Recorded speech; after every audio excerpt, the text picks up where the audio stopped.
Fatos Nanoja, përmes parlamentit shqiptar, krijoi shoqata e shenjtarisë. Ç'është kjo?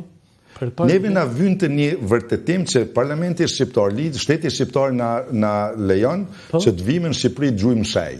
Se fillimisht jo, shenjtari. Fillimisht na deshën për gjatë dhe na patën problem në aeroport se na thanë. Se kuptova këtë. Domethënë, ju e kërkuat për gjatë. Na e kërkuan për gjatë dhe na dolën bluff. Po? Se na thanë në aeroport me 50 kaliber që do të vrisin në Shqipëri elefanta.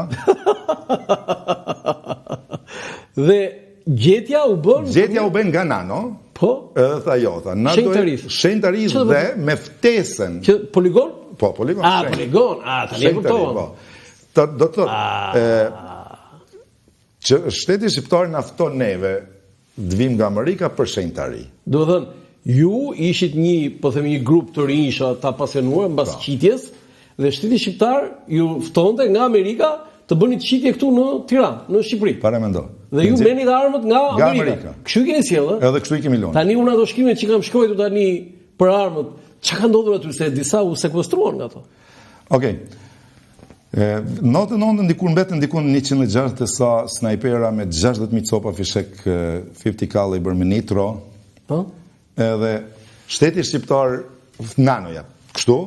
Si sa atër Nanoja, po ishte... Po, se vazhdoj. Po Nano ishte iniciatori. Nanoja ishte iniciatori. Ai e bëri gjithë. Ai e bëri. Bravo. Ja të japi edhe një argument tjetër për Nanon. Ku gazetarët, si ju gazetarët e keni lajmit të jorë gjithçka.